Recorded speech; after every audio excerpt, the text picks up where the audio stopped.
کو دعوت دینے کو ہو، جن کی بابت آج کا سارا پروگرام نوجوان بیٹوں اور بیٹیوں کے لیے ترتیب دیا گیا تاکہ وہ اس ایوارڈ کی تقسیم کے موقع پر اپنی اویئرنیس اور آگاہی کے لیے بہت کچھ سیکھیں۔ تو آج ہمارے درمیان وہ ہستی آپ کا آبائی تعلق رحیم یار خان سے ہے۔ آپ 15 نومبر 2014 کو کہانت کے عہدے پر فائز ہوئے۔ آپ 2014 سے 2016 تک سینٹ لوک پیرش شادرہ میں اپنی پاسبانی خدمات کا فریضہ سر انجام دیتے رہے۔ پھر آپ اپنی جماعت کی خواہش اور خداوند کی خاص کرم سے ہائر اسٹڈی کے لیے آپ مصر میں چلیں گے اور آپ نے اسلامک میں اسٹڈی کی۔ آپ نے اسلامک فلسفی، تھیولوجی اور عربی زبان میں اسلامک اسٹڈی کے گہرے بیدوں کے بارے میں علم کو جانا اور سیکھا۔ آپ نے اسلامک اسٹڈی میں ہائیسٹ ڈگری حاصل کی۔ موجودہ آپ پیس سینٹر میں اسسٹنٹ ڈائریکٹر اور اسٹوڈنٹ فارمیشن کے طور پر اپنی خدمات لاہور میں سر انجام دے رہے ہیں، اور آج اس خوبصورت پروگرام میں یہ ہستی، یہ شخصیت جو کسی تعارف کے محتاج نہیں، آج ہمارے درمیان تشریف فرما ہے۔ آپ کی بھرپور تعلیم میں دعوت دوں گا قابل احترام، ہر دل عزیز، قابل فخر ریورنڈ فادر توفیق یونس اوپی صاحب کو کہ وہ سامنے تشریف لائیں اور آج کے اس پروگرام کے اہم حصہ میں نوجوان بیٹوں اور بیٹیوں کو اویئرنیس دیتے ہوئے اپنے علم اور اپنے کلام سے بچوں کو آگاہ کریں۔ آپ کی بھرپور تعلیم میں تشریف لاتے ہیں ریورنڈ فادر توفیق یونس اوپی صاحب۔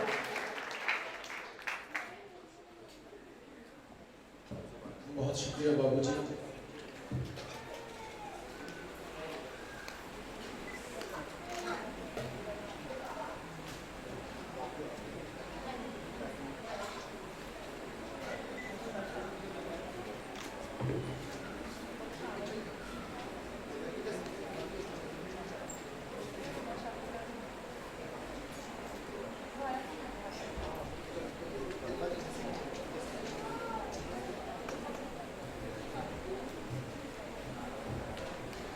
سب سے پہلے میں نہایت ہی مشکور ہوں، قابل صد احترام reverend father Victor Savera FM parish priest, ان کے معاون پریسٹ فادر عظیم جان اور تمام پاسٹرل ٹیم کا، جنہوں نے مجھے اس پروگرام کے لیے دعوت دی۔ ایک بات بتاتا چلوں، فادر جی کے ساتھ میں نے کراچی میں پاسٹر ورک کیا ہے اور فادر جی میرے استاد بھی رہے ہیں،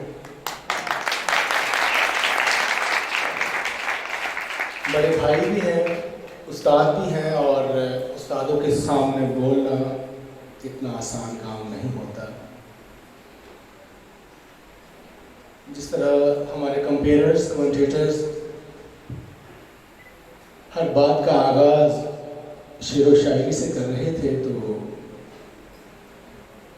آج کے پروگرام کے روح رواں فادر وکٹر سویرا، ان کی نظر اور پھر میرے بھی اندر ایک جستجو پیدا ہوئی، ایک خواہش پیدا ہوئی کہ میں بھی کچھ نہ کچھ چلیں۔ فادر جی، آپ کی نظر، تو غزل اوڑھ کے نکلے کہ دھنک اوڑھ چھپے، لوگ جس روپ میں دیکھیں تجھے پہچانتے ہیں، یار تو یار ہے، یار بھی اب محفل میں، میں تیرا ذکر نہ چھیڑوں تو برا مانتے ہیں، کتنے لہجوں کے غلافوں میں چھپاؤں تجھ کو، کتنے لہجوں کے غلافوں میں چھپاؤں تجھ کو، شہر والے میرا موضوع سخن جانتے ہیں۔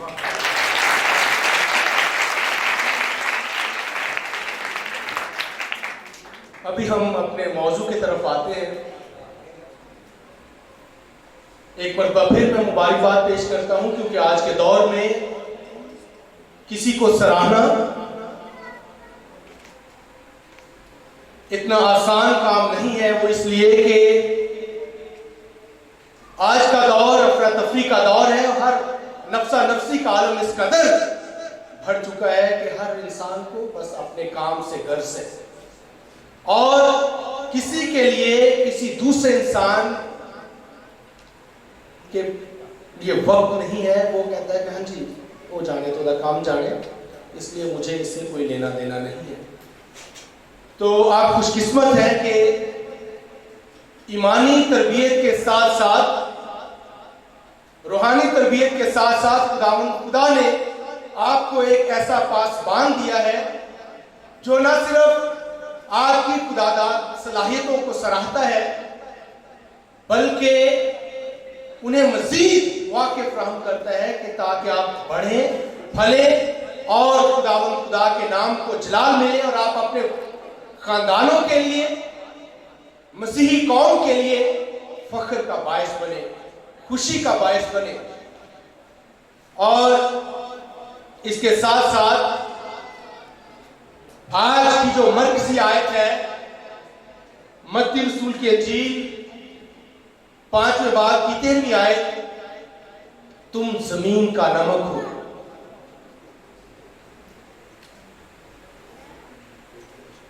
زمین کا نمک ہونے کے لیے سب سے پہلی بات کہ مسیح یسوع نے جب ہمیں ان الفاظ سے, ان القابات سے اور ان خواص سے نوازا ہے تو پھر ہمارا بھی یہ حق بنتا ہے کہ جب ہمیں زمین کا نمک کہا گیا ہے تو ہم ان الفاظ کا حق ادا کریں. آج کے دور میں ہم ہمیشہ اپنے حقوق کی بات تو کرتے ہیں اور ہمیشہ ٹوٹاتے رہتے ہیں, جی ہمیں فلاں حق نہیں ملا, ہمارا فلاں حق تھا, یہ ہے وہ ہے. بہت ساری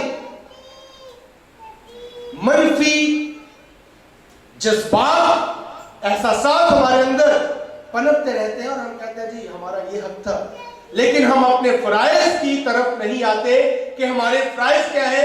اور یہی ہماری نوجوان نسل کا المیہ ہے. یہ مت گمان کیجئے گا کہ فادر جی شاید تنقید کرنے آئے ہیں, لیکن یہ وہ درک حقیقت ہے جس سے ہم روگردانی نہیں کر سکتے, جس سے ہم آنکھیں نہیں پھیر سکتے. کیوں؟ کیونکہ نوجوان مستقبل کے معمار ہیں. اور کلام اقدس میں لکھا ہے کوئی تیری جوانی کی حقارت, کوئی تیری جوانی کی حقارت نہ کرے.